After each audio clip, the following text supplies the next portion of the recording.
What's going on, y'all? We're about to do a video today where we're basically just going to be going over the most asked about questions credit related through Google or ChatGPT.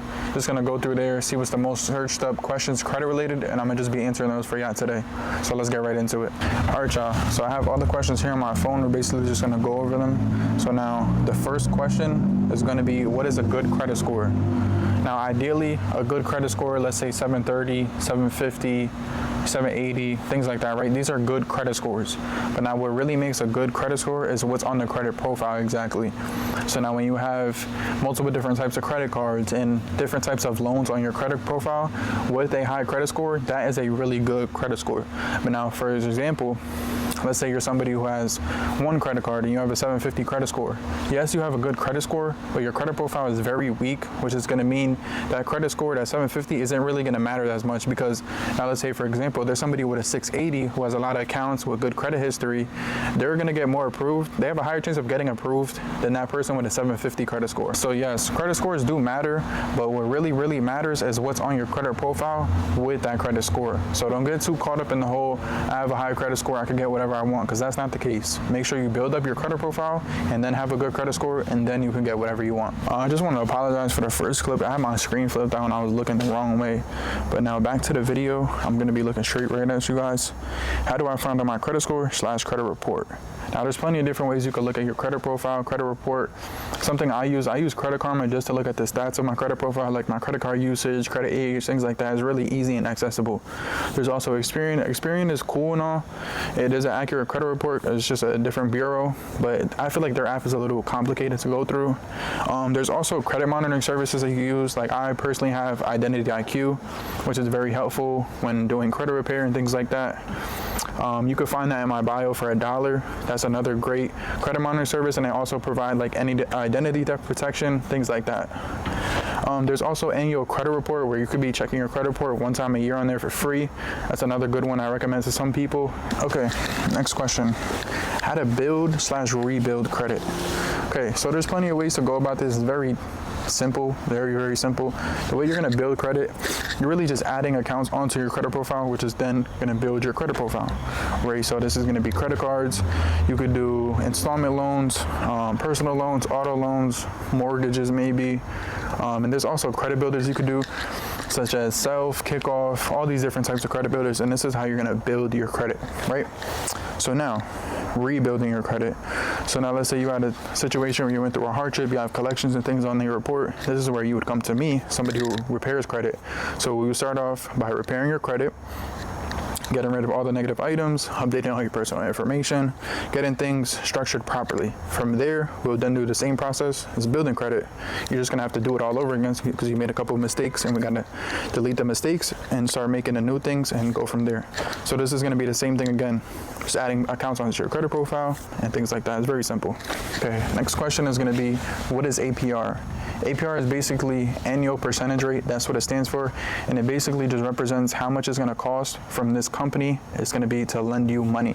So there's interest rates where you may hear 20% interest rate on an auto loan, which is terrible because they're taking so much of your money because they're lending you money because you're untrustworthy.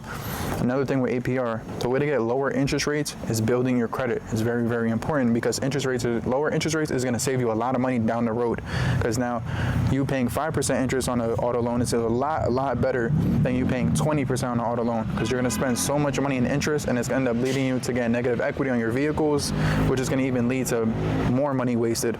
So again, make sure your primary thing is to build your credit profile before applying for anything. You know, sometimes with credit cards and things like that, it's really hard to dodge the high interest rates. You know, credit cards have very high interest rates. But again, when it comes to any other types of loans, make sure you build your credit before getting any types of other loans. Okay, next question. How many credit cards should I have? This is very, you know, it's like up in the air really, because one person may tell you a whole bunch. Some people may tell you only a couple. A lot of people always tell me, oh, you only need like 2 credit cards. You really don't need a lot of credit cards. Me personally, I think like 13. I'm not really sure, maybe like 12 or 13. Am I using all of them? No, but having a lot of credit cards puts me in a situation where I have so much available credit that I might be able to go spend $10,000 on my credit card. It's not going to impact my credit score because my overall credit availability is so high. So if I'm using $10,000, this may be like 8% of my total credit limit, which is very helpful. But yeah, I would say for maybe like the average person, somebody who's not really too into credit, I would say it's good to get yourself a cash rewards card, maybe a travel card, probably your first credit card. It's probably like one of those Capital One Discover starter cards. I would say for the most average person, I would say keep around maybe like, I would say 4, maybe 5 max credit cards. You really don't need a lot of credit cards, but yeah, that's my opinion on that.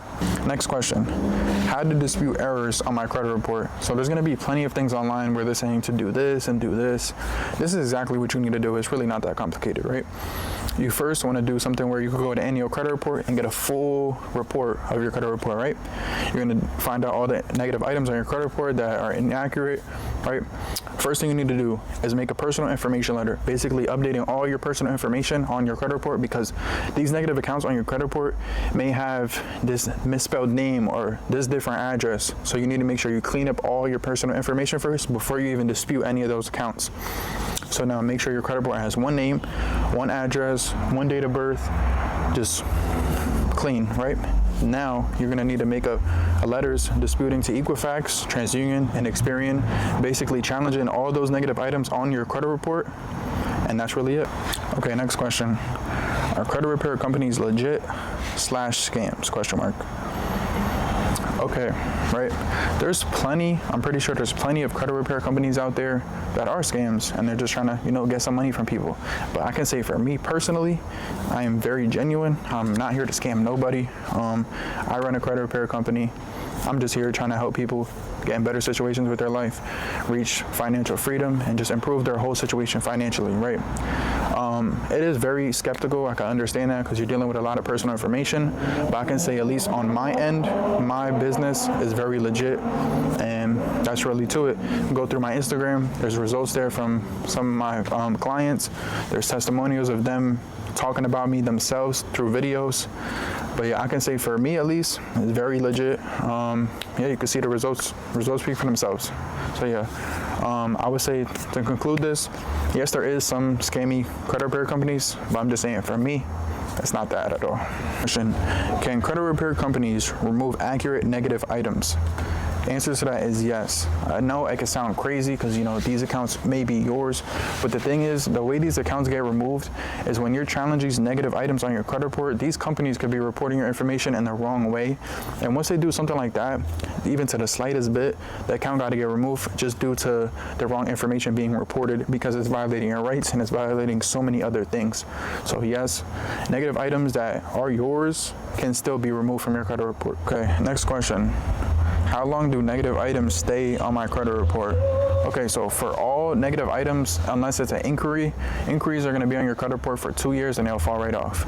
But any other negative item that is on your credit report will remain on your credit report for 7 years. That's why I recommend credit repair to anybody who has any type of negative items on your credit report, especially if they're 2-3 years old, because 7 years is a very long time to be holding your credit score back from its full potential. Credit repair is definitely something that I recommend if you are in that situation. And again, with my pricing, it is very affordable. We also have payment plans in line to help make it more affordable for people. So if you are in a situation where you need help with your credit or even repairing your credit, all you need to do is DM me on Instagram the word credit, and we can take it right from there. So yeah. Okay, next question. Should I close old credit accounts? No, you should not. These old credit accounts hold a lot of credit history. So closing these accounts, you're going to lose all your credit history. You don't want to do that. Credit history is very, very important. The only way I would say get rid of these accounts is if the cards are serving you no purpose and they have high annual fees and it's just costing too much to even maintain the card. But if the card doesn't have an annual fee and it's just there, just throw a little subscription on it and just keep some type of activity on it. You do not want to close these old accounts because once they're closed, you can't get them back. No question. What is credit utilization ratio? This is basically credit usage, credit utilization. This is basically just going to show how much credit you're using of your total available credit. So now let's say, for example, you have a $5,000 limit. What you want to do is use only $500 of that $5,000. This is basically just going to be 10% of that overall credit limit. And using your credit usage at 10% is going to help get you to that 750, 800 credit score. And that's where you want to be, because showing too much credit usage is going to affect your odds of getting higher credit limits later on down the line, and also affect your credit score, because 30% of your overall credit score is just responsible from credit usage. So if your credit usage is too high, your credit score is not going to be able to go up just off of that. So it's very, very important to keep your your overall credit usage at 10% or under. All right, y'all, I hope you guys enjoyed the video. I hope some of the questions you may had regarding credit were answered in this video, and if they weren't, you could just comment them down below or just DM me on Instagram. I'll definitely be sure to answer and help you guys out. Yeah, I post also on Instagram, I post daily content regarding credit education, credit tips, or anything like that. So if there's anything you may feel like you need, it's probably on my Instagram. I post videos all the time, a whole bunch of different credit education.